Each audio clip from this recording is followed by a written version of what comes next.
Paul, apôtre non de la part des hommes, ni par un homme, mais par Jésus-Christ et Dieu le Père, qui l'a ressuscité des morts,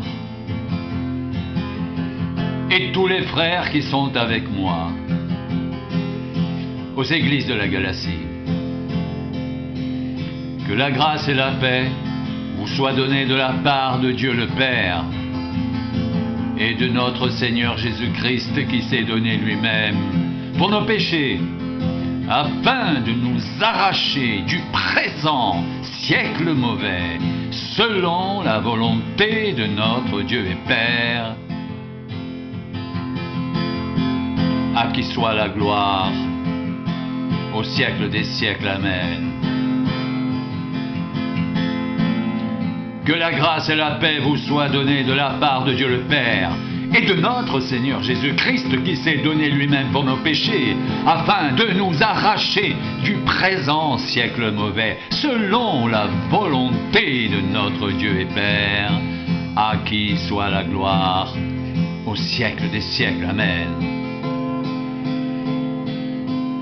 Je m'étonne que vous vous détourniez si promptement de celui qui vous a appelé par la grâce de Christ pour passer à un autre évangile. Non pas qu'il y ait un autre évangile, mais il y a des gens qui vous troublent et qui veulent renverser l'évangile de Christ.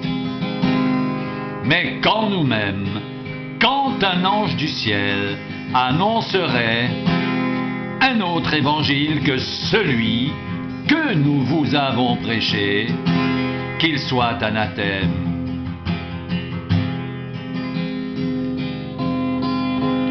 Nous l'avons dit précédemment, et je le répète à cette heure, si quelqu'un vous annonce un autre évangile que celui que vous avez reçu, qu'il soit anathème. Et maintenant, est-ce la faveur des hommes que je désire ou celle de Dieu ? Est-ce que je cherche à plaire aux hommes? Si je plaisais encore aux hommes, je ne serais pas serviteur de Christ. Je vous déclare, frères, que l'évangile qui a été annoncé par moi n'est pas de l'homme, car je ne l'ai ni reçu ni appris d'un homme, mais par une révélation de Jésus-Christ.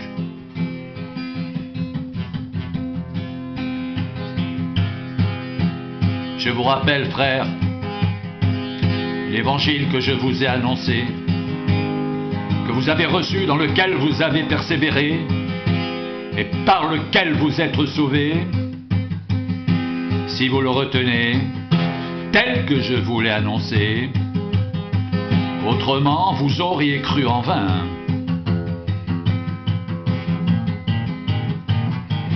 Je vous rappelle, frères, l'évangile que je vous ai annoncé, que vous avez reçu, dans lequel vous avez persévéré, par lequel vous êtes sauvés, si vous le retenez tel que je vous l'ai annoncé, autrement vous auriez cru en vain. Je vous ai enseigné avant tout, comme je l'avais aussi reçu, que Christ est mort pour nos péchés, selon les Écritures, qu'il a été enseveli et qu'il est ressuscité le troisième jour selon les Écritures et qu'il est apparu à Céphas puis aux 12. Ensuite, il est apparu à plus de 500 frères à la fois, dont la plupart sont encore vivants et dont quelques-uns sont morts.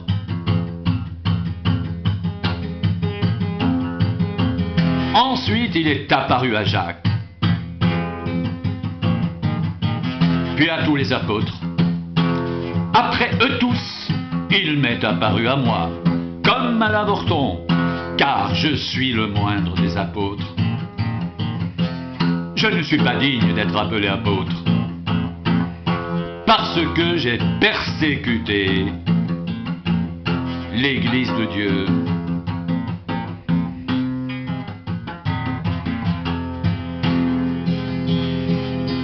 par la grâce de Dieu, je suis ce que je suis. Et sa grâce envers moi n'a pas été vaine, loin de là. J'ai travaillé plus que tous, non pas moi toutefois, mais la grâce de Dieu qui est avec moi. Ainsi donc, que ce soit moi, que ce soit eux, voilà ce que nous prêchons, et c'est ce que vous avez cru.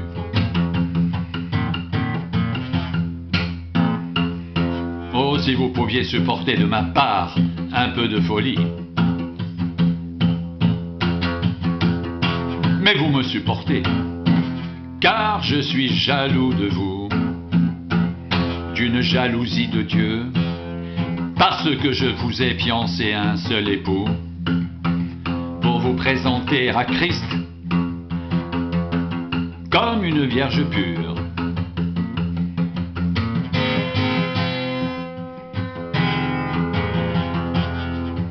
Toutefois, de même que le serpent séduisit Ève par sa ruse, je crains que vos pensées ne se corrompent et ne se détournent de la simplicité à l'égard de Christ. Car si quelqu'un vient vous prêcher un autre Jésus que celui que nous avons prêché, ou si vous recevez un autre esprit que celui que vous avez reçu, ou un autre évangile que celui que vous avez embrassé, vous le supportez fort bien.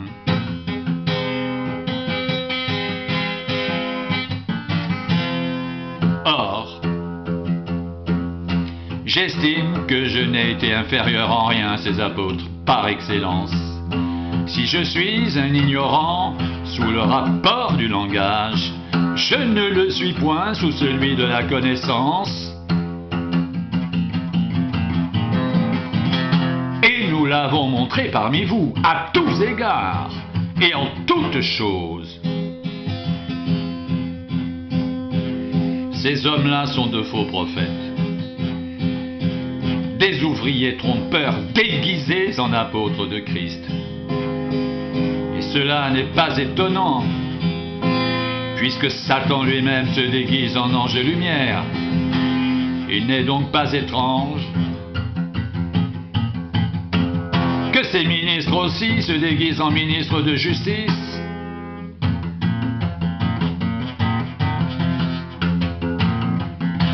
Leur fin sera selon leurs œuvres.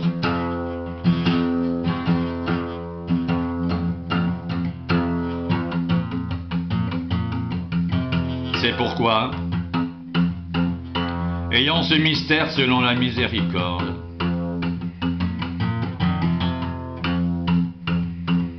c'est pourquoi, ayant ce ministère selon la miséricorde qui nous a été faite, nous ne perdons pas courage. Nous rejetons les choses honteuses qui se font en secret. Nous n'avons point une conduite astucieuse et nous n'altérons point la parole de Dieu, mais en publiant la vérité, nous nous recommandons à toute conscience d'homme devant Dieu. Si notre évangile est encore voilé, il est voilé pour ceux qui périssent, pour les incrédules, dont le Dieu de ce siècle a aveuglé l'intelligence, afin qu'ils ne voient pas briller la splendeur de l'Évangile, de la gloire de Christ, qui est l'image de Dieu.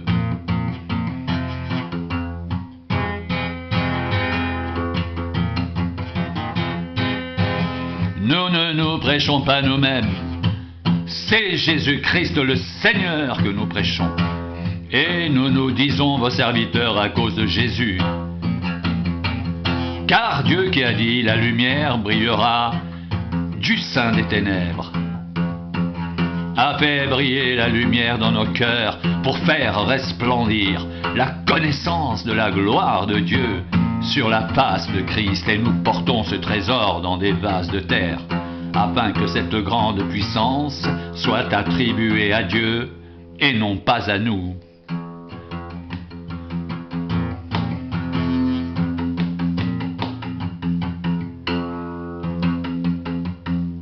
Je t'en conjure, devant Dieu et devant Jésus-Christ, qui doit juger les vivants et les morts, et au nom de son apparition et de son royaume. Prêche la parole, insiste en toute occasion, favorable ou non, reprend, censure, exhorte avec toute douceur et en instruisant. Car il viendra un temps où les hommes ne supporteront pas la saine doctrine, mais ayant la démangeaison d'entendre des choses agréables, ils se donneront une foule de docteurs selon leurs propres désirs, détourneront l'oreille de la vérité et se tourneront vers les fables. Mais toi, sois sobre en toutes choses. Supporte les souffrances. Fais l'œuvre d'un évangéliste. Remplis bien ton ministère. Car pour moi, je sers déjà de libation. Et le moment de mon départ approche. J'ai combattu le bon combat. J'ai achevé la course. J'ai gardé la foi. Désormais, la couronne de justice m'est réservée.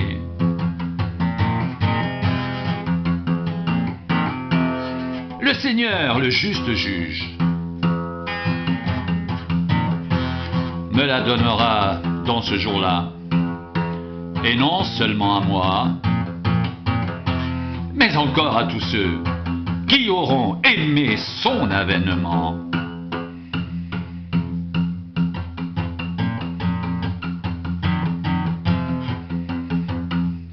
Béni soit Dieu, le Père de notre Seigneur Jésus-Christ,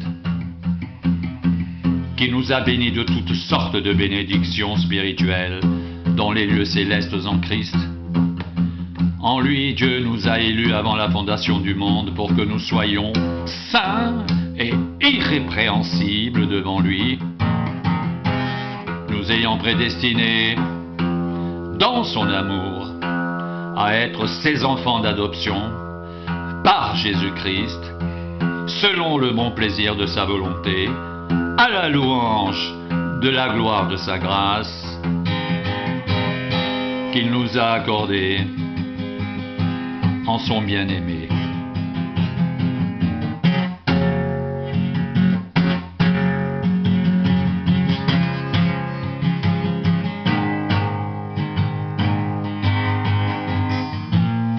En lui, nous avons la rédemption par son sang, la rémission des péchés, selon la richesse de sa grâce que Dieu a répandue abondamment sur nous, par toute espèce de sagesse et d'intelligence, nous faisant connaître le mystère de sa volonté selon le bienveillant dessein qu'il avait formé en lui-même, pour le mettre à exécution lorsque les temps seraient accomplis de réunir toutes choses en Christ, celles qui sont dans les cieux et celles qui sont sur la terre.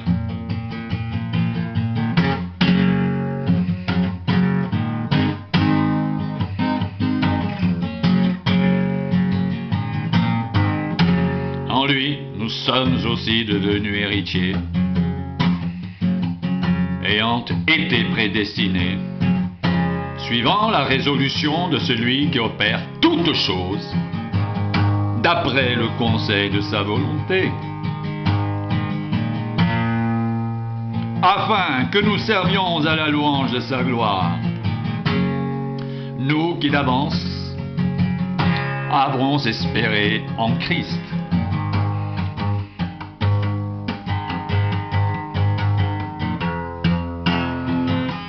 En lui, nous sommes aussi devenus héritiers, ayant été prédestinés suivant la résolution de celui qui opère toutes choses, d'après le conseil de sa volonté, afin que nous servions à la louange de sa gloire, nous qui d'avance avons espéré en Christ.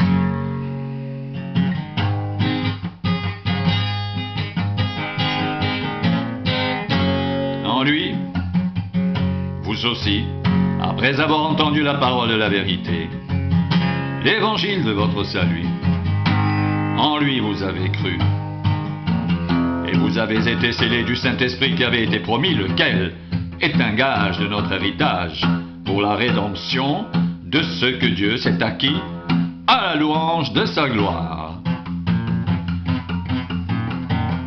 En lui, nous avons la rédemption par son sang, la rémission des péchés selon la richesse de sa grâce, que Dieu a répandue abondamment sur nous, par toute espèce de sagesse et d'intelligence, nous faisant connaître le mystère de sa volonté selon le bienveillant dessein qu'il avait formé en lui-même pour le mettre à exécution lorsque les temps seraient accomplis, de réunir toutes choses en Christ, celles qui sont dans les cieux et celles qui sont sur la terre.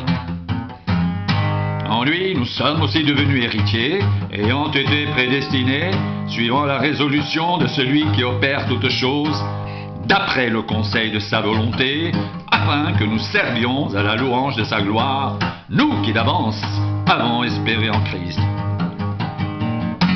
En lui, vous aussi, après avoir entendu la parole de la vérité, l'évangile de votre salut, en lui vous avez cru, et vous avez été scellés du Saint-Esprit qui avait été promis, lequel est un gage de notre héritage pour la rédemption de ceux que Dieu s'est acquis à la louange de sa gloire. Béni soit Dieu le Père de notre Seigneur Jésus-Christ, qui nous a bénis de toutes sortes de bénédictions spirituelles dans les lieux célestes en Christ.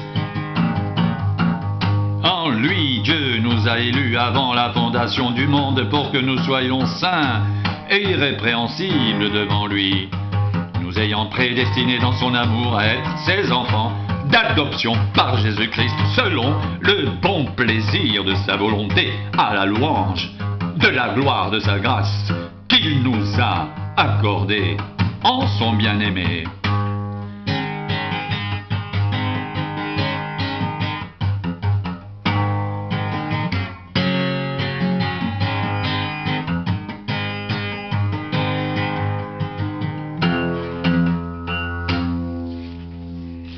Bien-aimés, comme je désirais vivement vous écrire au sujet de notre salut commun,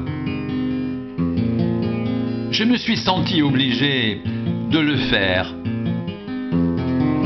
afin de vous exhorter à combattre pour la foi qui a été transmise aux saints une fois pour toutes.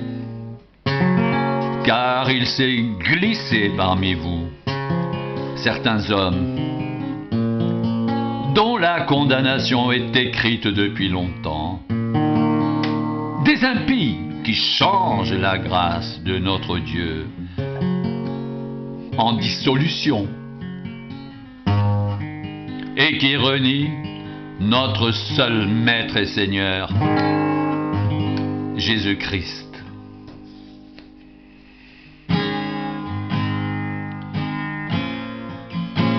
Bien-aimés,